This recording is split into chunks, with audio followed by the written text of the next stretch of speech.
The divorce papers were signed on a Thursday. On Friday morning, Maya ran 6 miles in the rain, not because she was strong, but because if she stopped moving, she would have to feel it. She ran past the coffee shop, the dry cleaner, the park where he had proposed with a ring he had chosen well and a future he had not intended to keep. At the corner of Lerwick Street, breathless and soaked and shaking, one thought arrived, quiet, unhurried, the way true things always do. I have been living in the wrong direction. Maya had a habit of saving the last sip of her morning coffee. She could never explain why. Perhaps it was superstition or some quiet ritual of preservation, keeping something warm for just a little longer than it deserved. Daniel used to tease her about it. "You and your cold last sip," he would say, shaking his head with that crooked smile she had once believed was made only for her.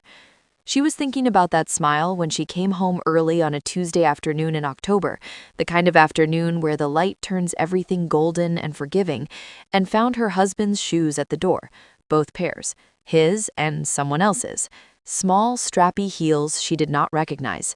She stood in the hallway for a long time. Later, she would not be able to recall exactly what was said. She remembered fragments, his voice, low and fractured. "Maya, I'm sorry, it just..." She remembered the girl, younger than she expected, not cruel-looking, just frightened, pulling a cardigan around herself as though she could disappear inside it. She remembered the way Daniel reached toward her and how her body stepped back on its own, before her mind had even decided. What she remembered most clearly was the silence afterward. Not the shouting, there was shouting eventually, but the silence that came first, the terrible, clarifying silence of understanding something you cannot un-understand. 8 years. She counted them standing in the hallway like a woman counting money she was about to lose. They have met at a mutual friend's dinner party, she and Daniel. She had worn a green dress and argued passionately about a novel no one else had read. He had listened to her with his full attention, which was, she would later realize, the thing she had most confused for love. Being seen by someone can feel so much like being cherished, and the difference only becomes clear when the attention turns away. She had built her life around his rhythms without noticing.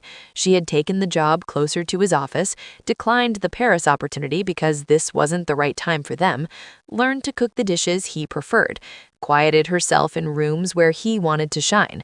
Not because he demanded it, that was the cruelty of it. He had never demanded anything. She had offered herself piece by piece, and he had simply accepted, and she had called that love for 8 years. That night, after he left to stay at his brother's, Maya sat at the kitchen table with her cold coffee and did not cry. She wanted to. She pressed her palms flat against the table and waited for the grief to arrive. But what came instead was something stranger, a low, resonant anger, and beneath it, quieter still, something that almost felt like recognition, as though some part of her had been waiting at a window for a very long time, watching for this, and was now simply nodding. She took out a notebook, the good one, the one she had been saving for something important, and she wrote one line: "I have been living in the wrong direction." She did not sleep. She made tea, she watched the city outside her window go dark, and then slowly go light again.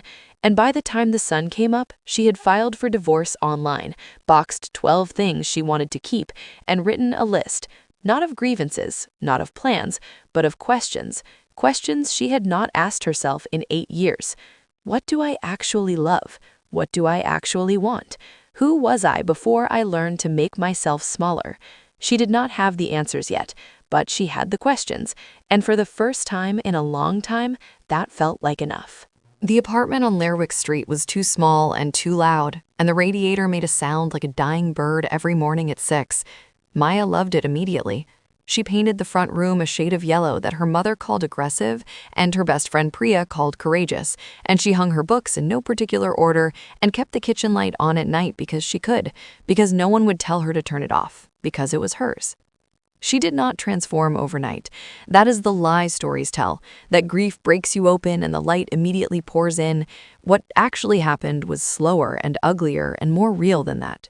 There were mornings she could not get up, mornings she found herself composing texts to Daniel that she never sent, not because she wanted him back, but because 8 years of reaching for someone does not stop simply because the reason has. There were nights she ate cereal standing over the sink and cried, finally, the tears arriving weeks late and unwelcome, like relatives who show up after the funeral. But there was also Priya, who came every Sunday with food and terrible jokes, and the particular grace of knowing when to talk and when to simply sit beside someone in the dark. And there was the nonprofit. She had volunteered before, infrequently, guiltily, in the way of someone who knows they should do more but can never find the time. Now she had time.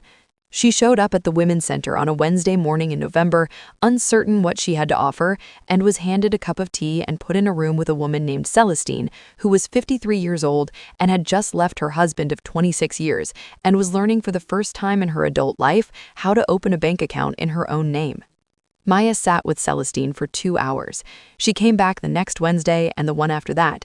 Something was happening inside her that she did not have a name for yet, a kind of slow reinstallation, as though the person she had packed away in small acts of self-erasure over 8 years was quietly, carefully unpacking herself again.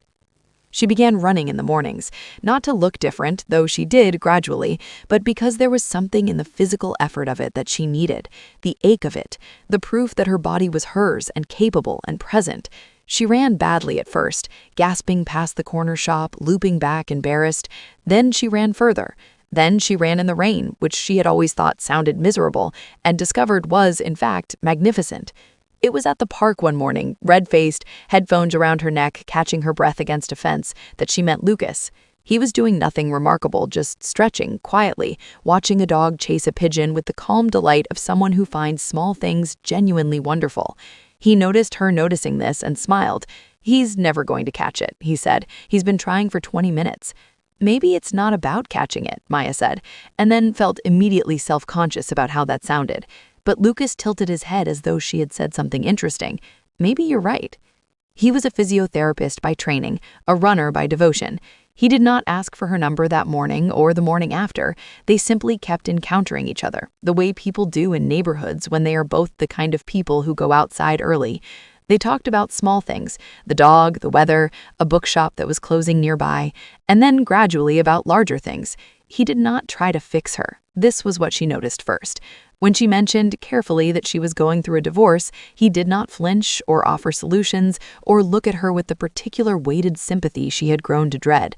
He simply said, "That takes courage, I think, starting over." She looked at him. "Do you think it does?" "I think knowing when to leave something is one of the hardest things a person can do." She thought about that for a long time afterward. She wrote it down in the good notebook beside the first line she had written that sleepless October night. It sat there like an answer beginning to take shape. Spring arrived the way it always does, suddenly after you've stopped expecting it. Maya stood at the window of her yellow room on a morning in April and realized she had not thought about Daniel when she woke up. This had not happened before. For 6 months, he had been the first thought, not from longing, but from the lingering weight of him, the way a bruise you no longer feel still shows itself when the light catches it. But that morning, there was only the light, and the sound of the street below, and the smell of her own coffee, and the fact that she had a full day ahead of her, that she had built entirely herself. She was leading 3 programs at the Women's Center now. One of the women she had mentored, a young mother named Sade, had just moved into her first independent apartment. Maya had helped her carry boxes. They had sat on the floor eating takeaway in an empty room, and Sade had said, "I didn't think I'd ever feel like myself again." And Maya had said, "You don't feel like yourself again. You feel like who you would have been if no one had interrupted you." Sade had looked at her and said, "Did someone tell you that?" "No," said Maya. "I think I just figured it out." With Lucas, things had moved the way river water moves. No single moment you could point to, just a continuous, quiet direction. There had been an evening in February when she had told him, carefully, about the hallway, about the shoes, about the 8 years of making herself smaller. She had watched his face while she spoke, not for reassurance, but because she had learned to read whether someone was truly listening or simply waiting to respond. He was listening. When she finished, he was quiet for a moment. Then he said, "The most painful thing about what you've described isn't what he did. It's that you had to lose yourself to discover yourself. That shouldn't have been the price." She cried then. Not the desperate, lost crying of those early months, but something cleaner, the kind of crying that feels like a door opening. She did not fall in love with Lucas in one moment.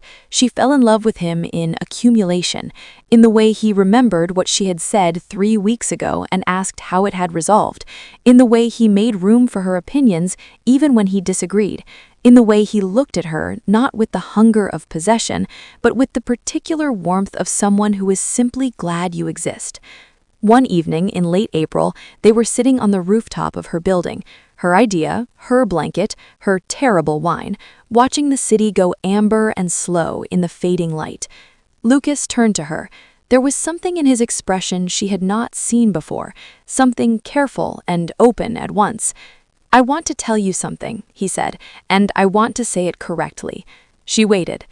"I'm not in love with who you might become, or who you were before all of this. I'm in love with the woman who is sitting here right now.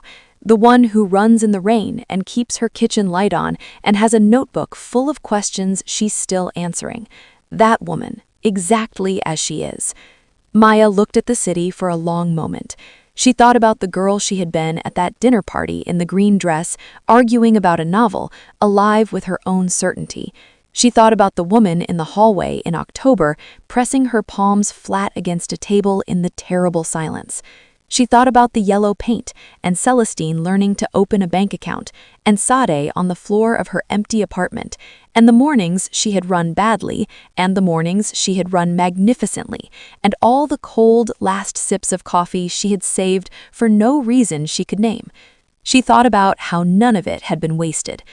She turned to Lucas and took his face in her hands, the way you hold something you are not afraid of losing, because you understand, finally, that love is not the same thing as need.